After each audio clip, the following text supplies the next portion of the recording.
What's good, everybody? Ace of all trades here with the game Illuminaughty, back at it again with another Dragon Ball Super episode review. Got my co-host with me, Jojo. Say what's up.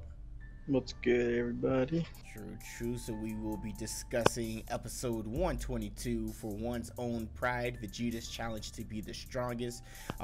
This was an episode we were waiting for a while now, and it's really getting into it. So let's go ahead and discuss it. And before we get into it, just to let you guys know, if you guys would like to continue to support the game Illuminaughty, why not check out our Patreon? That is patreon.com/GI updates. And we also have, if you're interested in anime, as is in Dragon Ball Super and other animes, why not check out Funimation? So Funimation.com, you actually can be able to use the code GI, and that will give you 14 free days of your free trial. Then on the first month, we'll give you a discount on the premium service. So if you would like to use that, the links would be down in the description box below. Funimation, use the code GI. Now, with that being said, let's go ahead and talk about episode 122. We finally get the episode we wanted to see, the pull-up with Universe 7 and 11, and this was an episode that Vegeta fans everywhere should be happy about. Vegeta shined a lot, and you know, I've always felt like when it comes to the Dragon Ball universe that Vegeta continues to get played all the time. Not as much as Gohan, but you know, he definitely does get played every now and then, especially when it comes to comparison to Kakarot, as he likes to call him, aka Goku. So with that being said about episode 122, what were your thoughts, Jojo? I was pleasantly surprised, actually, because, like you said, usually Vegeta gets played a lot.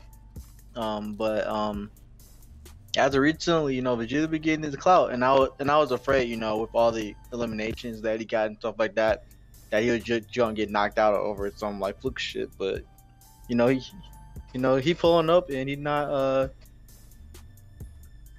ain't getting disrespected, so I can appreciate that a lot. Right, exactly. So there's a lot of battles and fights that we could talk about itself. So if you guys are, I know you guys are keeping count. So you got on the Universe 7 side, you have Android 18, Android 17, you have Gohan, Frieza, Goku, and Vegeta. And then on the Universe 11 side, you have Dispo, you have Topo, and you have the god Jaron. And yes, we're gonna call Jaron the god because this dude's power is just ridiculous. So with that being said, obviously Universe 7 has more than Universe 11, but at the same time, Universe 11's had that same 3 for a very long period within the battle itself, and they were pretty much watching everybody for the most part, but this is the episode where we finally get to see all of them in action at once.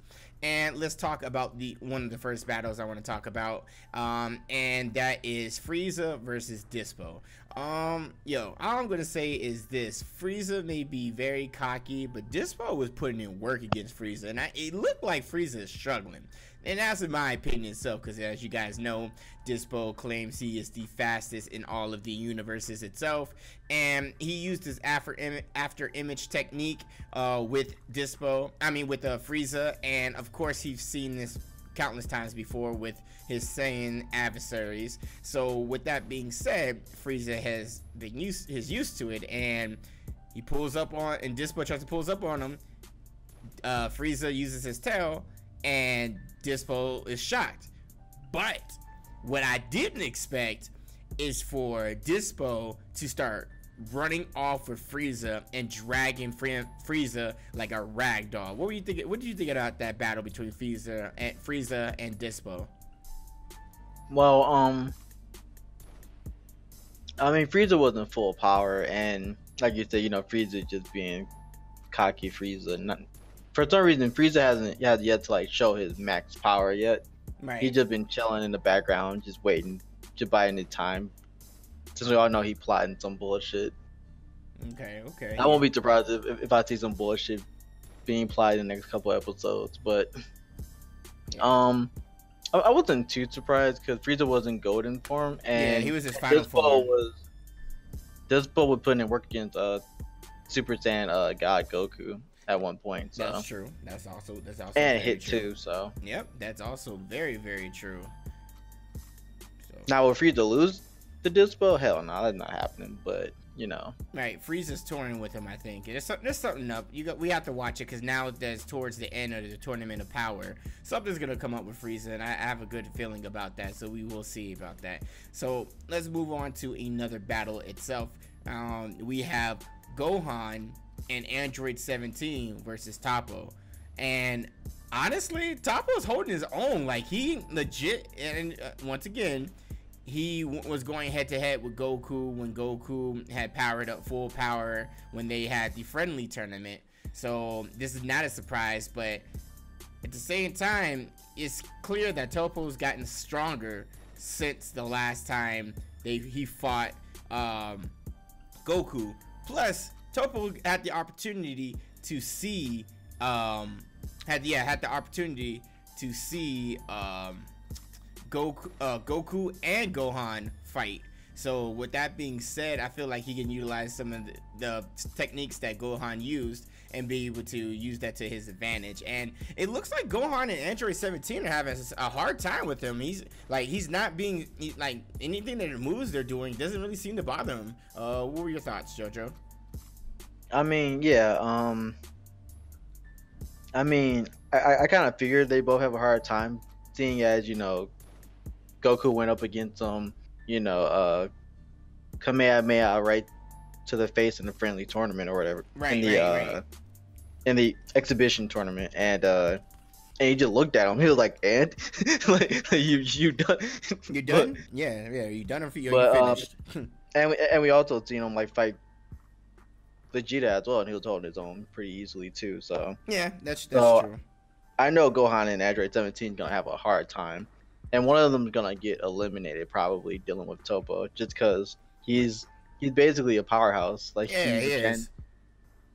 He's a candidate for a god of destruction, you know. So yeah. So y'all know that he's super powerful. Right. And Gohan warned Android 17 about watching out for Topo's arms, because if you remember, when they were in the friendly tournament, Topo had that bear hug got Goku with that, and Topo can go, definitely. He has strong upper body, so he'll definitely do some damage with that. So it'll be interesting to see how that goes and see how that.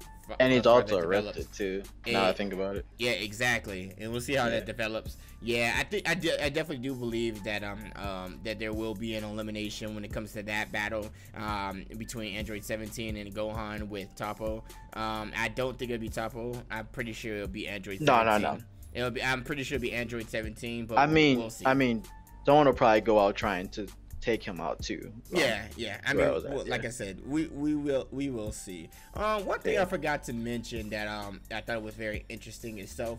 Now that all the universes have been gone but two, the arena seats were actually very, very empty, of course, with all the other universes being eliminated, but the angels themselves being there. So the Grand Priest felt that it may have been better to bring everybody together, and with that being said, everybody got closer together. He basically just made the stage smaller. I mean, made the seats smaller, so everybody was next to each other. And then you notice that Universe 6 and Universe 7 guys, Whis and his sister, were obviously there sitting next to each other, but now you got Universe 11 eliminated warriors, and you have Universe 7. So that's very interesting to see, kind of like that dialect going between the two universes and whatnot. And, you know, everybody's close together now. Now, with that being said, we talked about Frieza versus Dispo. We've talked about Gohan versus and Android 17 versus Topo. Let's get into it.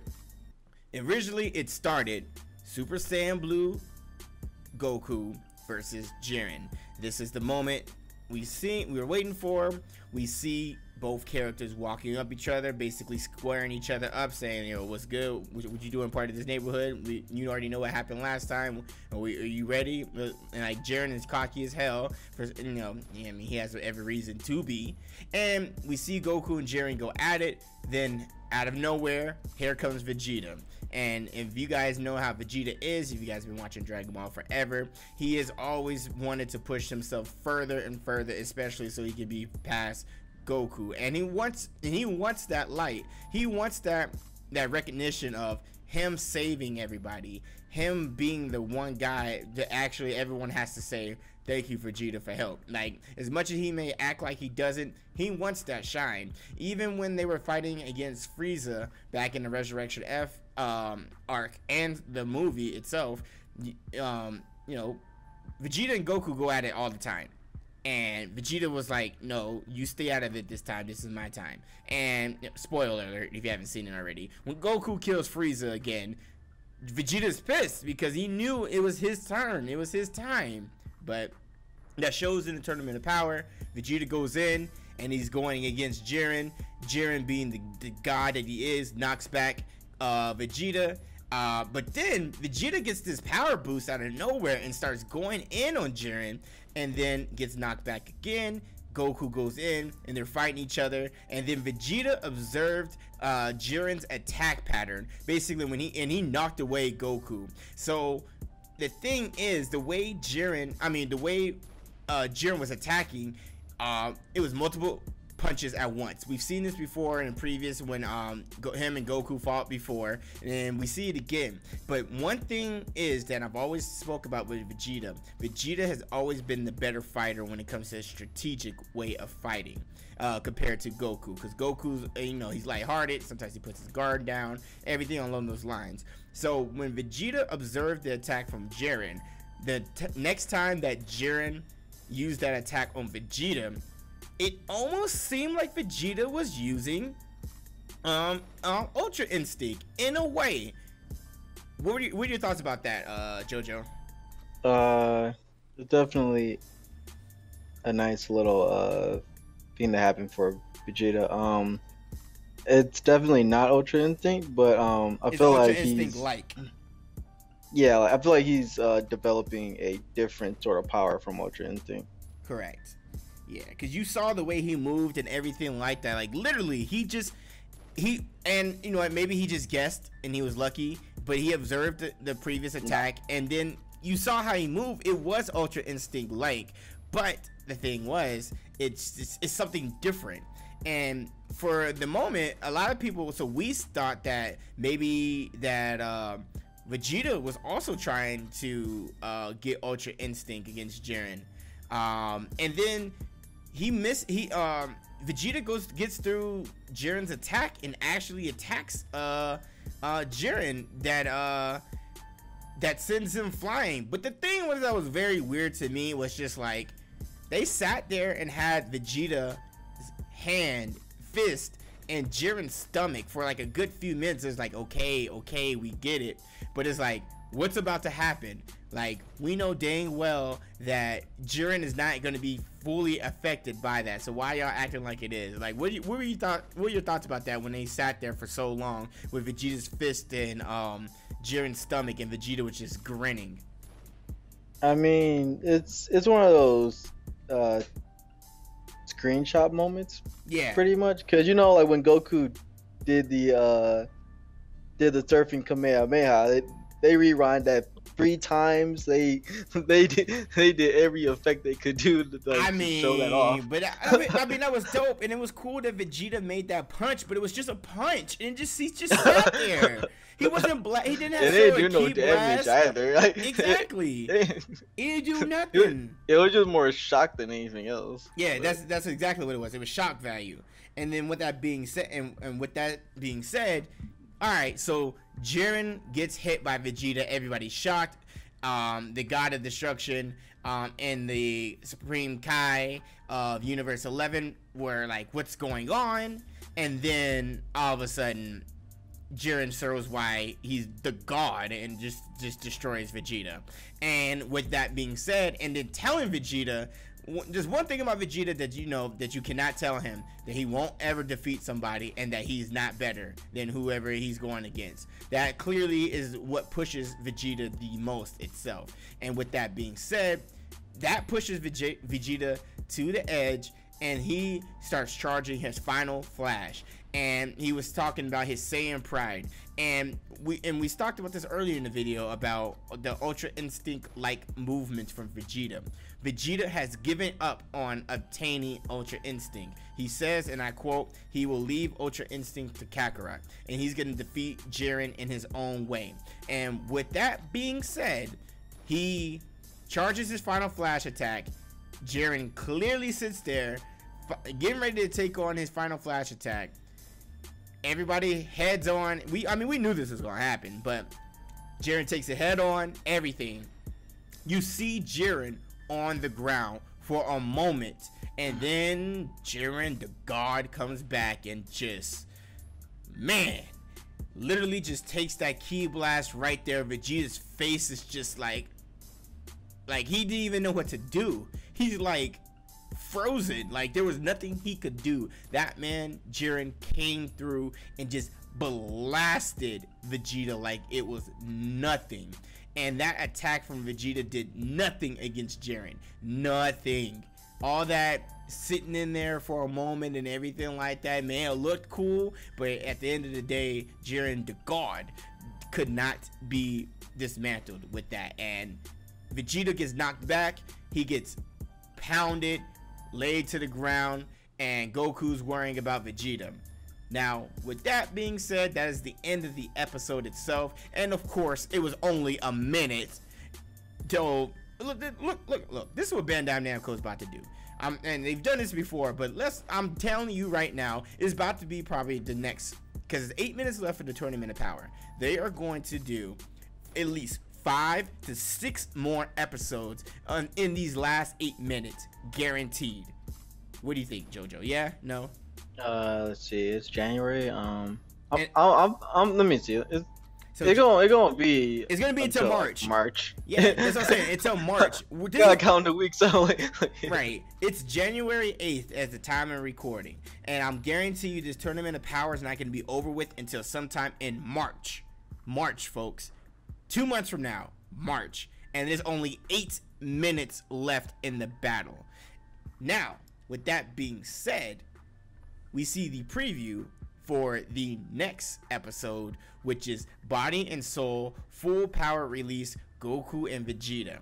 And with that being said, there is a screenshot at the end of this that has Vegeta. Maybe this is full, and this is the topic of a discussion. Maybe this is full power Super Saiyan Blue, but Vegeta has unlocked another, and I don't know if this is a transformation or if this is just an energy boost or something. Vegeta maybe has unlocked, he's gotten powerful. He's gotten more powerful in everything. Goku, and because they changed if you guys watch the credits, and they've changed the ending credits too, and you see Goku with Ultra Instinct with his eyes being silver, but then you see Vegeta with a different aura around him and his eyes blue as well. Now, with that being said, I believe that Vegeta has unlocked a new ability when it comes to God.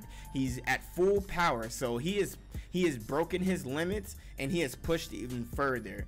Now, with that being said, what do you think this new power up is, Jojo?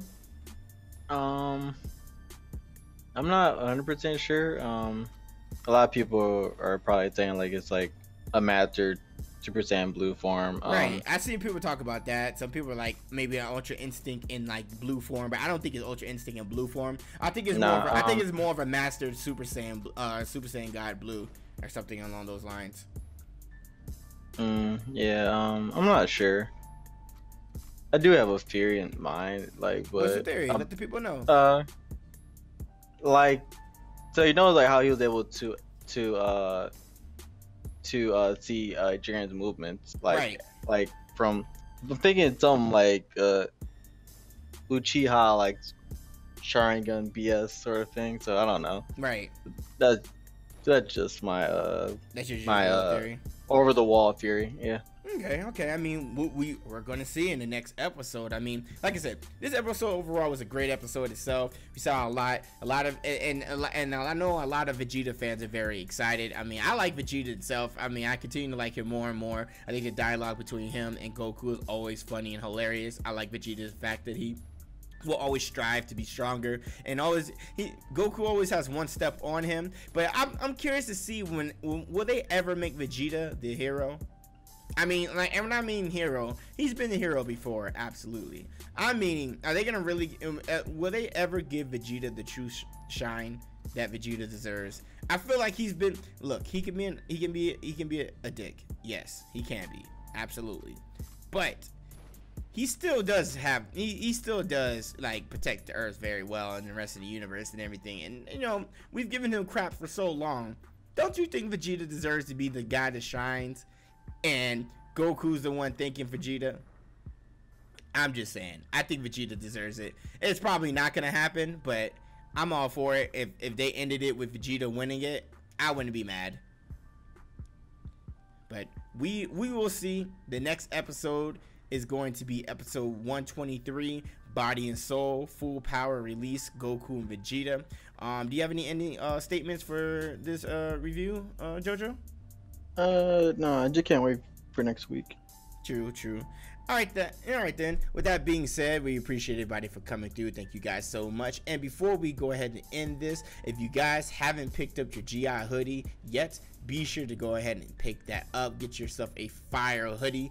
There will be a link down in the description box below. You guys can continue to support the game Illuminaughty. Check out our Patreon. Use our code for Funimation, and definitely check our hoodies during this cold season, especially if you guys are on the East Coast. This has been Ace of All Trades and Jojo with the game Illuminaughty, and we out of here. Peace.